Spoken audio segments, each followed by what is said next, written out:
to another episode of Mental Matters. I am your host, Chance Dunkel, and I am here with my co-host, Kristen McQueenie. Last episode, we discussed summer safety and mental health, and today we are discussing school resources. School resources. Okay, well, it's definitely something that can be confusing. Who is a resource? What is a resource? And in the school? Absolutely, and we are getting back to the school year, so I figured this is the perfect time. I think some of our biggest resources are our school counselors, our school nurse, our teachers, and even our peers at times are like the best resources we can get. There are many of those as resources. I think I'll add to that. I think that sometimes we don't realize it, but our schools are set up to have a student assistance program or a SAP program. And every single building has one, every district has one.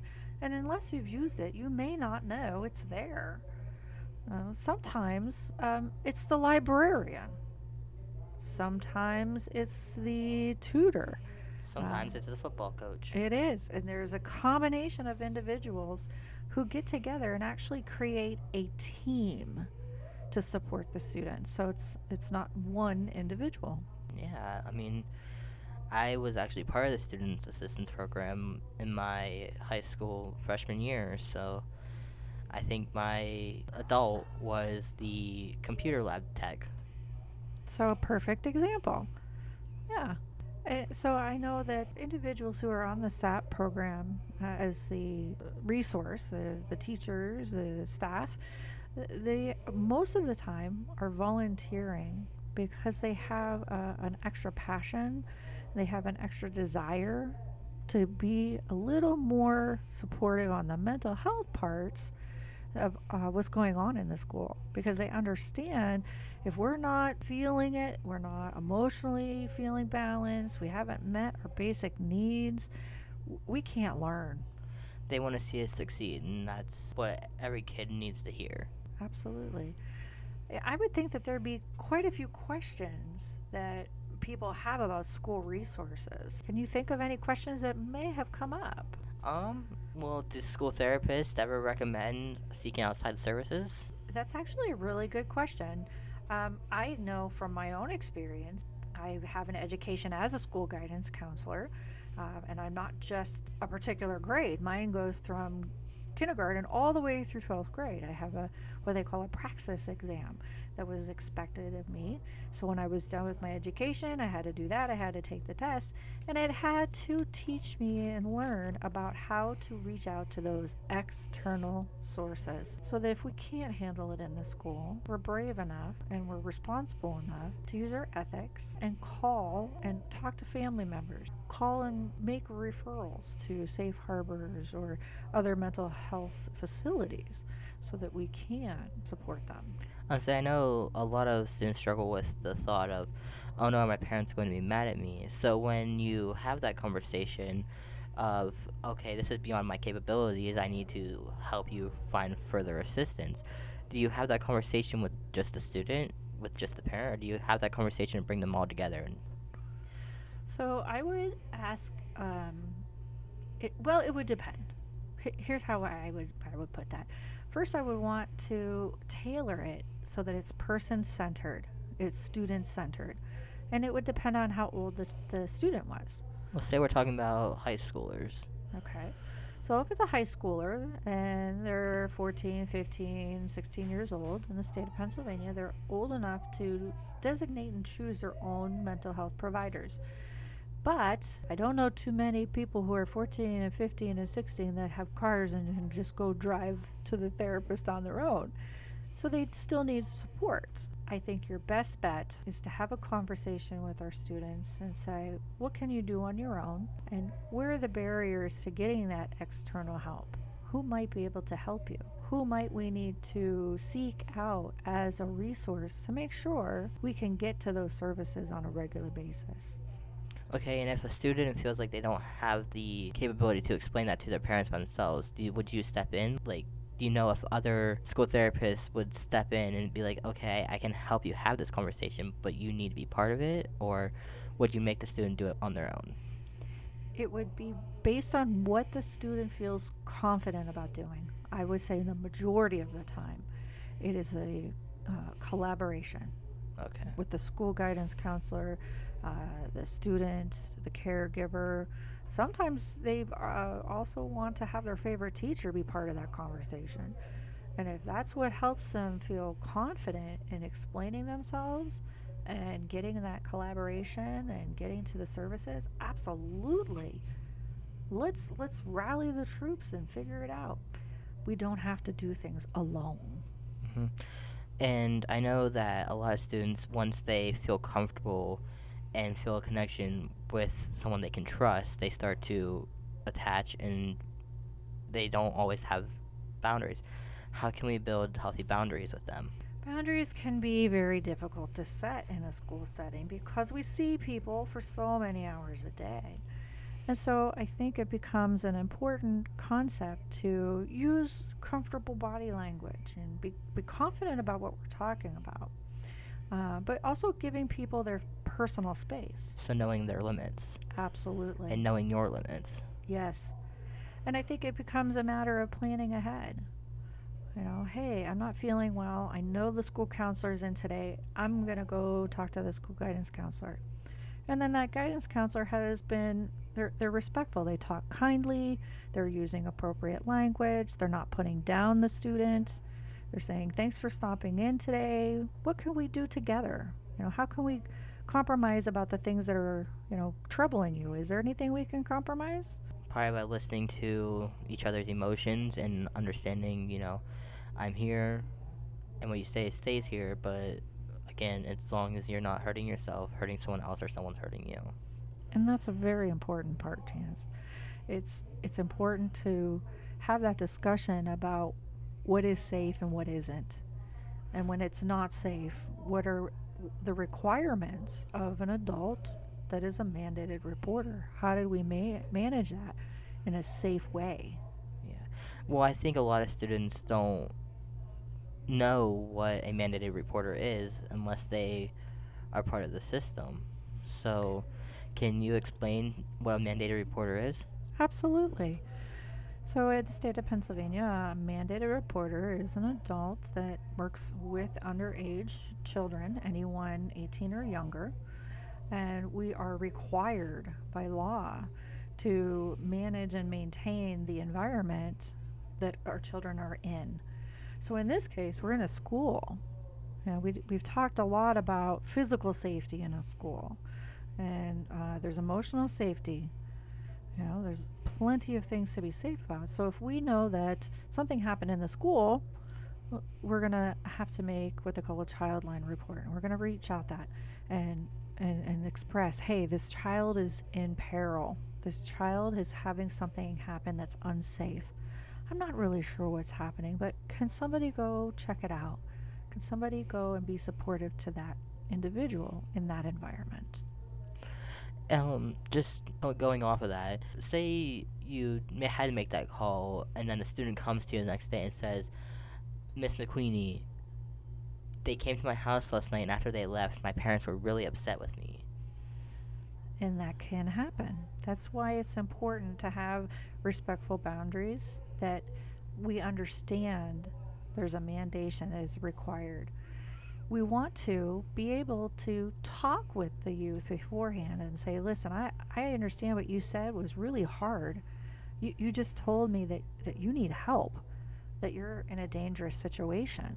So, how can we help you keep safe? So we have to introduce them to the pyramid of needs. Absolutely. We have to show them acceptance, compassion, routine, connection, courage, and wisdom. Absolutely. It gives them that opportunity to know that when they reset and they get their safety, they have been encouraged. They've stayed open to those tough emotions that they are experiencing, those ideas that maybe they are scared, maybe they are worried, and They yet, have someone they can connect to and they can talk to, but they also know that that person is going to do what they can to make sure they're safe. absolutely. And And let's just, admit the truth that not everybody is perfect and not everybody is going to make the right call at the right time. And sometimes people don't always tell the truth. And that happens too. But when it's a safety concern, as Maslow has expressed, we take care of our food, our water, our warmth, our rest, those physiological needs. If we are unsafe because we can't rest, so there's terrible things happening in the home at night and we can't rest, that's a concern. And not having these needs met, what is a common denominator, especially among high school teens? So, common denominators is something scary is happening. It could be many, many things. But they're most likely experiencing some anxiety, some depression, some hardships, things that are basic needs somehow are missing. And so they're not feeling safe in their home. They feel safe maybe at school, so they come to school and they sleep. Yes, and then they struggle with, okay, well, now I'm missing work, which then brings even more anxiety. Yes. So, how can we as peers show them that we support them? Like, how can we help them feel less anxiety? What can we do to make them feel like they're welcomed and they're wanted? The basic need of feeling wanted, attached. That's so very important. And how can our peers do that? That sense of belonging, having those friends. It's an amazing connection with each other. Sometimes just sitting together, maybe not even talking about things, but maybe just sitting together, being present, accepting each other for who you are, not worrying about what someone's wearing, when someone cut their hair last, worrying about the latest fashions. Just, hey, how's it going, dude? What, you want to just sit? Yeah, sure. What are some of the ways that we can reduce bullying? Because I know bullying is a thing that we see a lot in high school that, or even in school in general, that is not always addressed. But if we work together, we can work to end it. So what are things we can do to help end it? So, as a student, if you see someone being bullying, you have to kind of remind yourself: Am I capable of intervening, or do I need to go get help? That's the first step. Can So not standing by, but not putting yourself in a situation that you're not capable of being in. correct. We don't want more unsafe situations, and so sometimes we just do need to ask for help.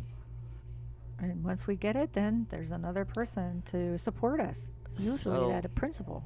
I would say, so say we're being bullied. It doesn't even have to be another student. What if we're being bullied by a teacher? Do you still recommend going to the principal, or would you recommend going to parents? So, if it's happening in the school, I always encourage you to go to someone in the school. So if it starts there, let's start trying to solve the problem there. Absolutely utilize any of your caregivers who you feel will be supportive of that change as well. And change is tricky. And that's what we're talking about with bullies. We're talking about changing that behavior and being supportive, not just standing by and watching it happen and, oh, I hope somebody else will take care of it. I hope somebody else will make it stop. So a lot of times people say that bullies bully people because of something they're lacking. So could that be like pre-contemplation and like feeling like they have no control? So bullying is the one way they have control. Well, when we talk about change, there's 5 stages, and we have that pre-contemplation. We have contemplating. We're going to go ahead and we're going to get prepared. We're going to move into action, and then we're going to maintain that new action. Yet, if we are bullying someone else because we've been bullied, and we are looking for control, the change isn't going to come where our problem is. So, if we're experiencing a loss of control in the home or in the classroom, but we try to solve the problem in the cafeteria or on the football field, we still haven't fixed the problem. We're not in the right environment. So, how can we help redirect the bullies to where the problem is and help them work on the problem? This is where that SAP program comes in again. So, how does one get referred to staff? How does one enter the program? Does it have to be like a teacher? Can a peer recommend or? Both. Both can recommend. It's a staff most often, and they usually notice that the student has been sleeping in class, maybe they've been tardy, they've been truant, they've been missing school, their grades are slipping, maybe they've been the bully, maybe they've been bullied, and things aren't going as well as they used to. There's some decrease in their grades and their performance. So, is that some of the ways that it impacts mental health? Absolutely, absolutely. We can't we can't learn if we have been overstressed. And so if we've been bullied and we know that we have the same lunch with the bully, Might sit in the library instead. We might avoid lunch, but then that takes away another one of our needs. it does. It So, does. then I guess we have to address the situation and see if there's a way we can resolve whatever confrontation we had with the bully. Mhm. But that also brings me to another question. Most students see a significant increase in stress and anxiety during the school year. What are things that we can do both at home and at school to decrease the stress and anxiety? Mm. This is a good question because we can be proactive. We can prepare before stress comes. That's the nice thing. So, with a new school year coming, I always recommend that we do something simple and realistic. Find out what's happening during classes, find out what's happening after classes. So get your schedule and make sure you get into routine before it starts.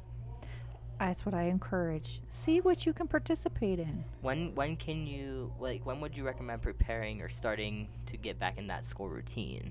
Like how many days in advance or weeks in advance would you recommend?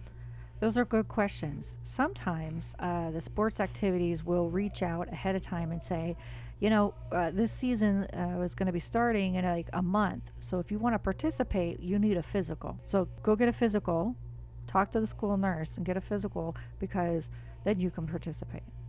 If you don't do that, you can't participate. You come watch, but you can't participate. So sometimes they're program driven and they let us know, hey, it's coming. Sometimes you don't know until it's started. Maybe like a book club. They decided only 2 or 3 kids, they wanted to have a book club, and then they decide, hey, let's have our other classmates, let's put a poster up.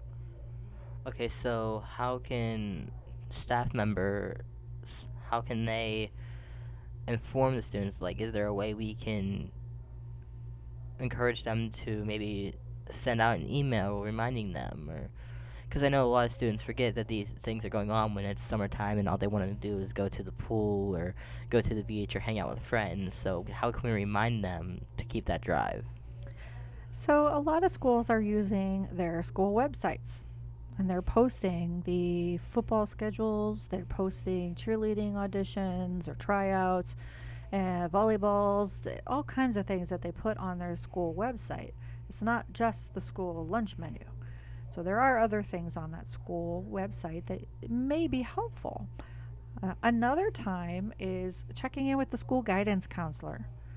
The school guidance counselor knows a lot about the activities that are happening and who you might need to reach out to, which teacher, which coach that you could talk to and ask more questions. So is the school guidance counselor reachable during the summer? Like, are you able to send them an email? Do you think they would respond? That's a very good question. Most of the time in the state of Pennsylvania, they have off most of their summer, but they have to go back early in August. So they have to be there 2 or 3 weeks before school actually starts. Okay. So that gives the students 2 to 3 weeks to, you know, reach out, find out what they need, how to prepare, so that way when they come back, they can start their first day confidently. Absolutely.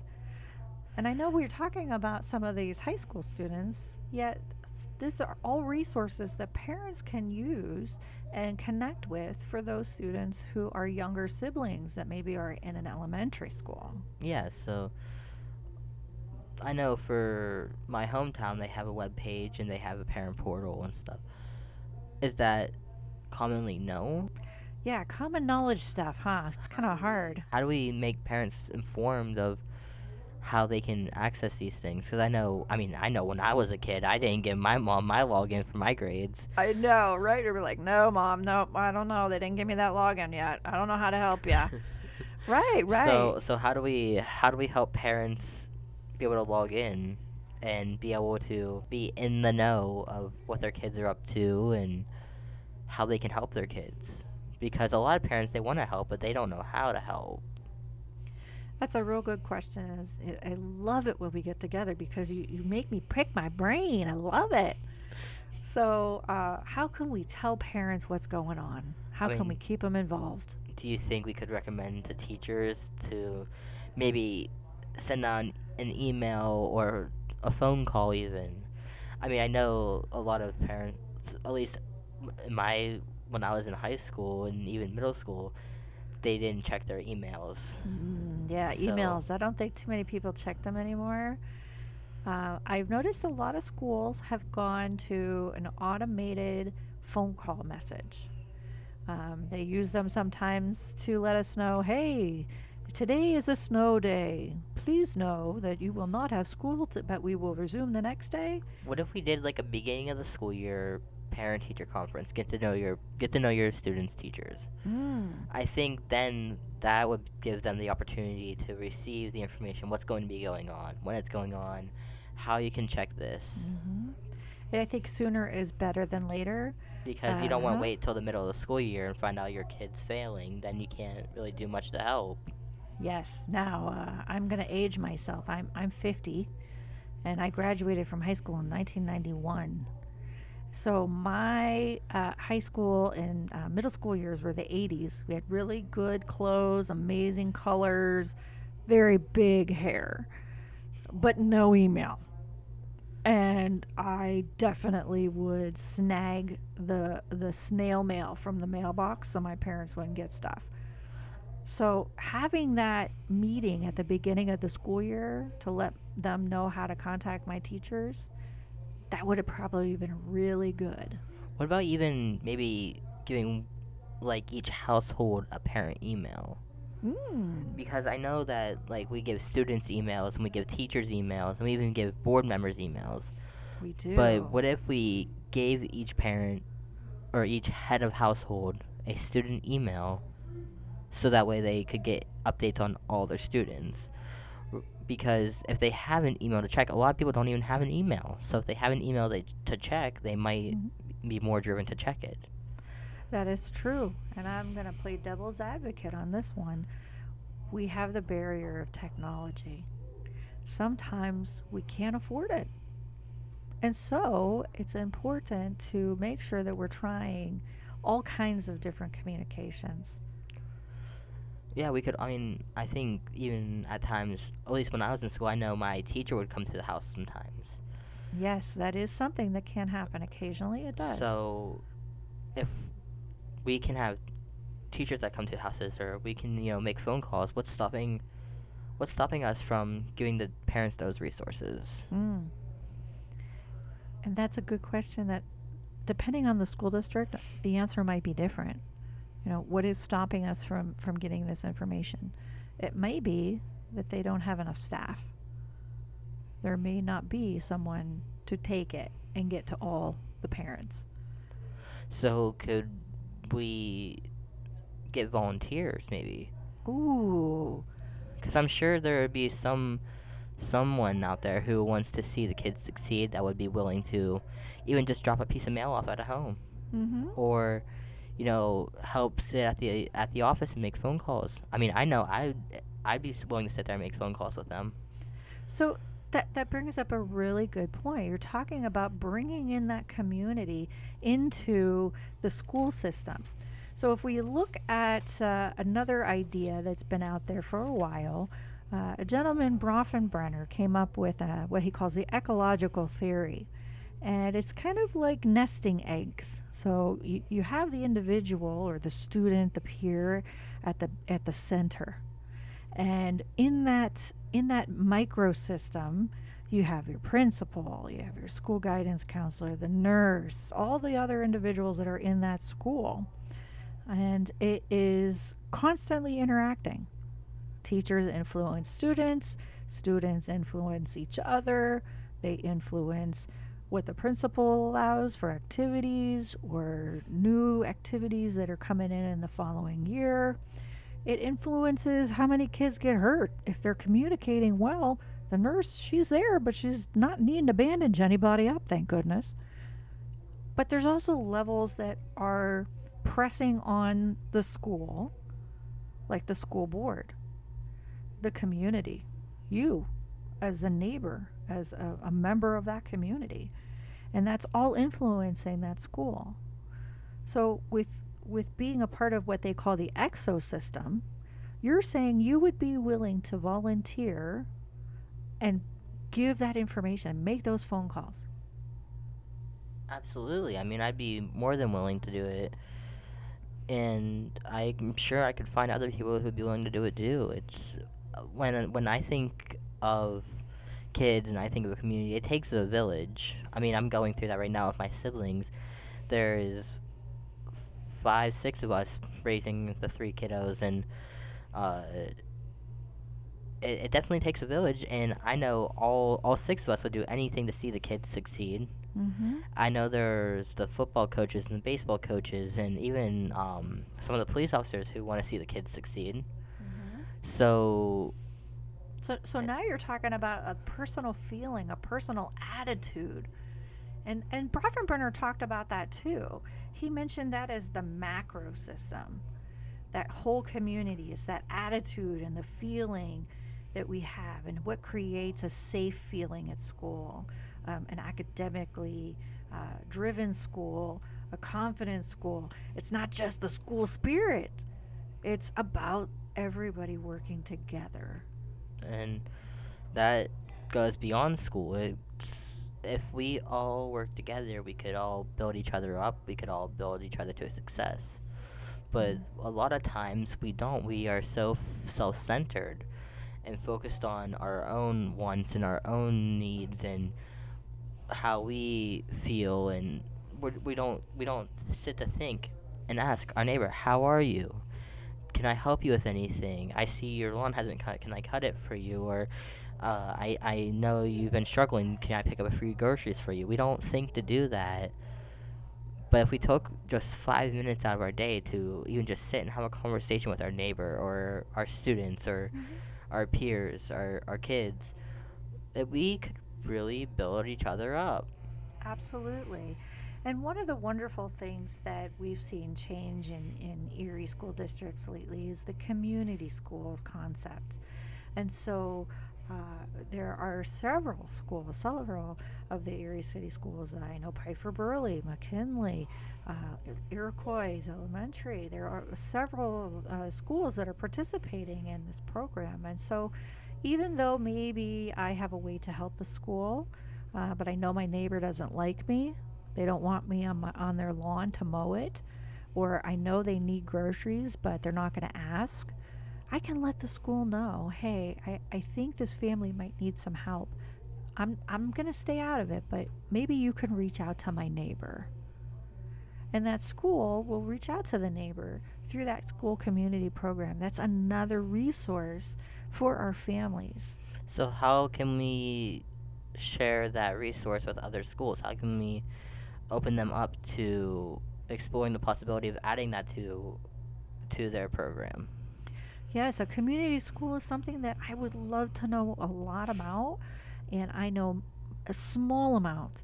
I know here in Erie, they're connected through the United Way.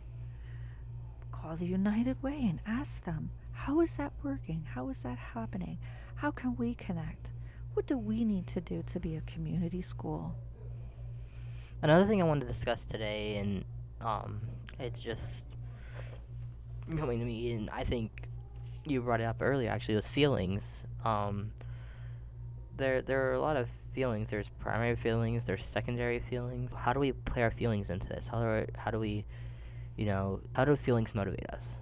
Ooh, feelings that motivate us. Wow, it really does sound like a pep rally there, huh?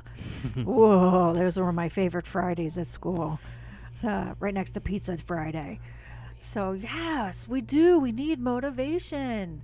And so, how are those feelings a part of that? Because I feel like a lot of negative feelings, we experience them and we don't know how to handle them, and unfortunately, usually that comes to thoughts of suicide.